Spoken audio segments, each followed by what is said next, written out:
Hi, friends and fam. I just got back from Peru a couple days ago, as y'all know, and the facilitators there were saying that when people ask how your trip is, that you shouldn't really explain it too many times because you can really water down the experience. So I want to just make a quick video to let you know how it was. It was my first solo trip. Went all the way to Peru.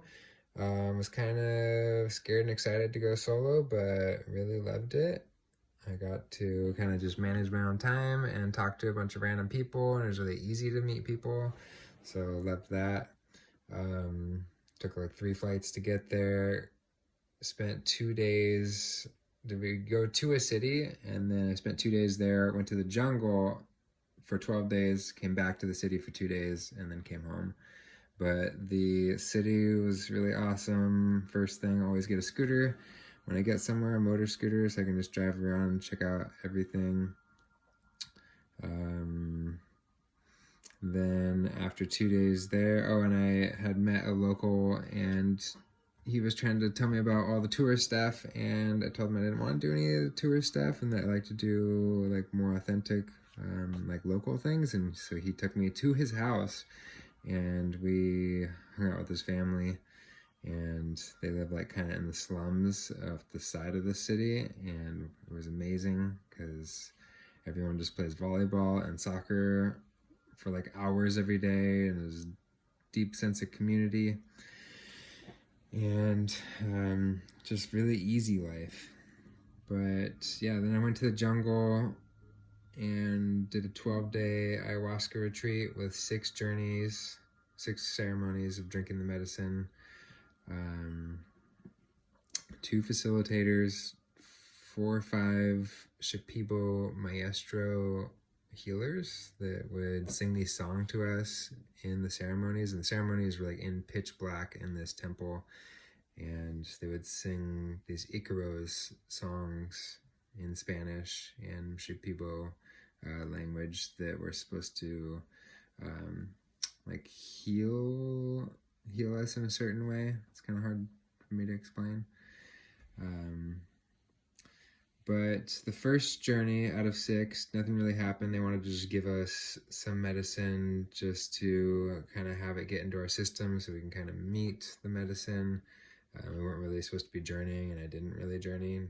Hardly anyone did. It was 23 of us retreatants.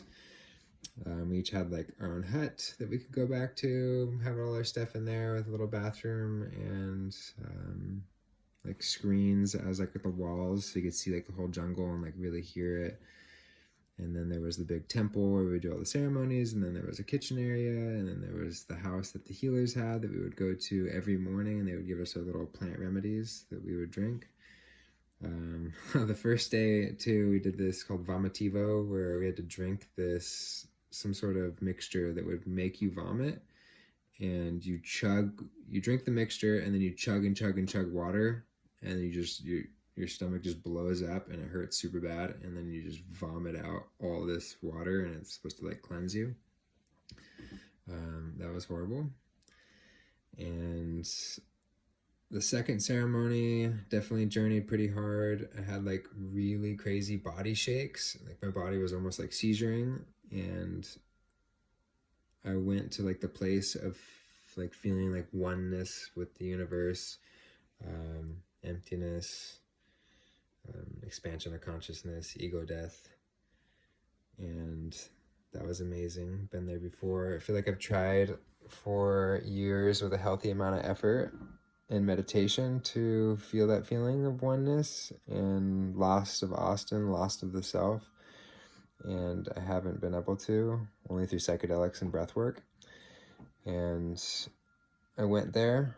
It was amazing. Felt like my whole body felt like my mind is in this like just small 5% conscious mind, and then it like expanded to 100% conscious and unconscious mind, and I could just like fully understand everything, understand reality.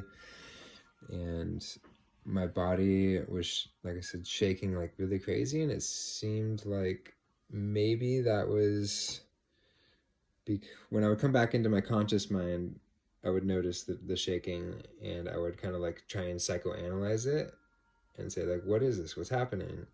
and I would laugh because it was like, okay, there's no way the conscious mind can really understand like what's happening right now.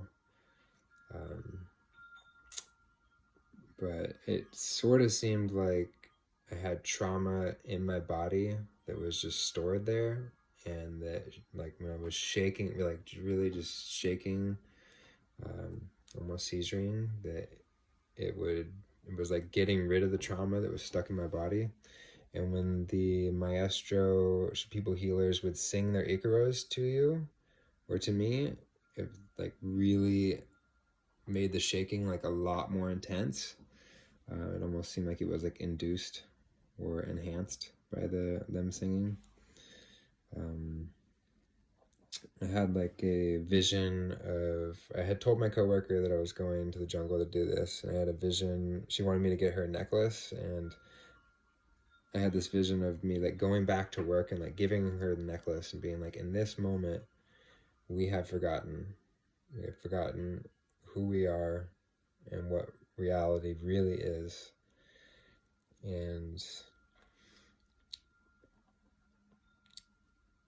yeah, it seems like in this moment, I really have forgotten. And I don't know if it is possible to really know what reality is and know the real sense of self, which is everything, with my sober, mundane mind. So I did have like a little insight and idea of like maybe I need to drink more medicine more often to remember who I am until maybe I can get to a certain point where it's more permanent.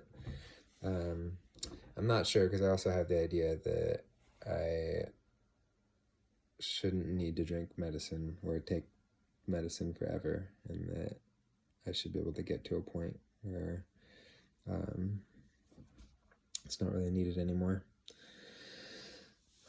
The third ceremony was pretty hellish. Seemed to last forever. I really lost my sense of self, and which was nice and almost intolerable for a while, but when it lasts just for hours and hours, I almost feel like I'm psychotic, and I start to feel like this is who I always have been and this is who I always will be. And then I like for a second will come back in my sober mind and be like, oh my god, please can I just stay here and like be Austin again? And then I go back into um, just a whole different reality, and it's really scary. But going into that place of oneness, even when it was scary, I mean, most of the time it's beautiful, but even when it was scary,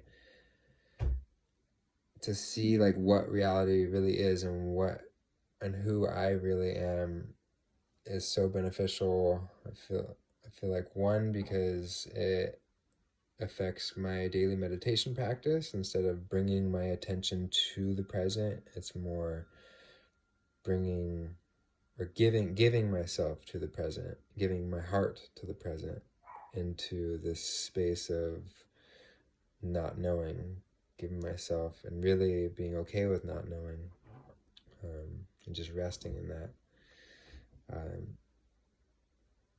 But the Shipibo healers, they say that when they sing these songs to you, they are really, and when you drink the ayahuasca, you're really going to lift up the rug and see a lot of things from your past, trauma that maybe you didn't want to look at before, maybe you just didn't know were there, and how that can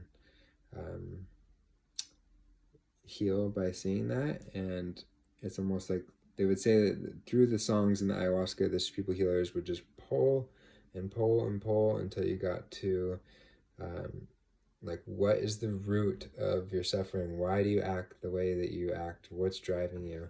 And in that third ceremony, I really, going to that place of oneness, I saw that the reason why I need to strive so much and be so productive and feel so driven all the time was based off of a very early trauma with my dad, of feeling like I'm not enough for him. And I think him just kind of always pushing me to do more and do more and do more. And I had this vision of going back and getting tagged out in t-ball, and him yelling at the referee or the umpire that I shouldn't be out or something, and that I was just like, oh my god, like I messed up, I'm a failure, I'm not good enough. That's just one example, but I really saw how that translates into my day-to-day life, and how I need to just keep striving and go, and even how I dress, and which pair of sunglasses I wear is to like impress people so that I can feel like I'm enough. Which again, like everything just kept going back to like not enough in the eyes of my dad, and that's why. So this was a really surprising insight for me, and yeah. So then going into the future ceremonies, I really wanted to see, explore like how can I be content in my daily life. And I know that I am enough intellectually, but just like knowing that wasn't really enough. So the next ceremonies, that was my intention, was like, show me how to be content. The fifth ceremony, nothing really happened. The sixth ceremony, I like drank medicine, felt sober, then drank more medicine, and then it hit me like super late. Nothing really happened. I ended up just like going to sleep. I did have a vision of my dad, like, or I had put my hand around my neck at one point, and I got like this vision of being choked by my dad, like a memory.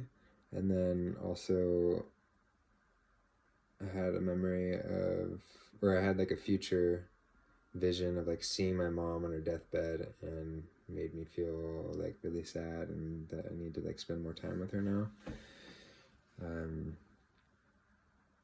But the sixth ceremony was amazing. It was everything I wanted. It was the perfect cap. I felt like I would just let go, and like all the answers were just coming to me, and I had like a deep sense of contentment. The Shipibo healer singing to me was just like, oh my god, like it just hit me so hard, and was like just fascinating, and I would just like stare at them, just engulfed by them.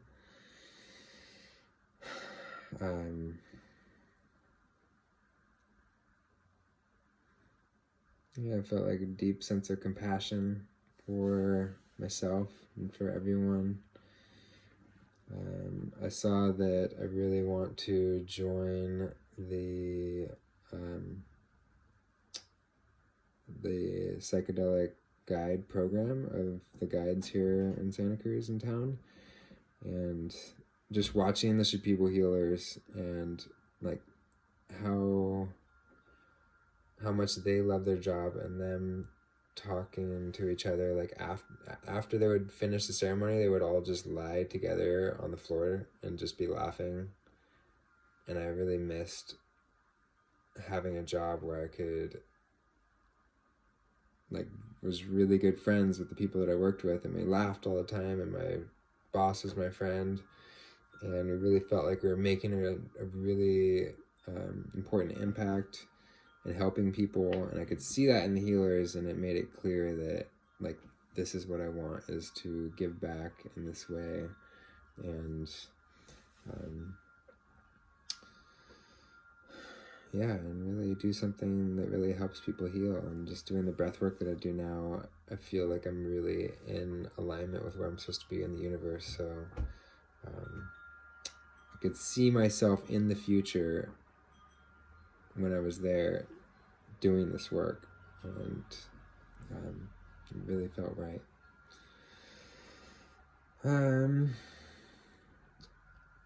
But aside from all the ceremonies, like one of the big takeaways, it was 23 of us retreatants, and we were just having deep, vulnerable conversations every single day. And I really want to take that into my life. I feel like I do that already, but I really just don't want to have shallow conversations with people, and I want to be vulnerable and connect with them every day. And there was 23 of us that were just together all day, every day for 12 days, and we lived together. It was like this deep sense of community and tribe that I know I've wanted to live in, and I just really got to feel that for 12 days. And we were like family after 12 days, and we knew like everything about each other, which the ayahuasca ceremonies obviously helped with that too, going deeper. But commitments that I have made leaving and finishing the retreat is to have more contentment and not needing to strive so much. I want to talk to my dad about the insight that I had of not being enough in his eyes. Not that I need anything from him, but I just think it would be good to talk to him about that. The feeling of oneness and actually really feeling that, and how that bleeds into my day-to-day meditation practice. Committing to joining this psychedelic guide program with the guides here in town. And then not so much commitments, but things that I was doing that I want to keep doing is reading. Doing solo trips, and how happy I was just being on the road and meeting new people. So yeah, maybe traveling solo. And that's it. Thanks for watching and listening. Love ya.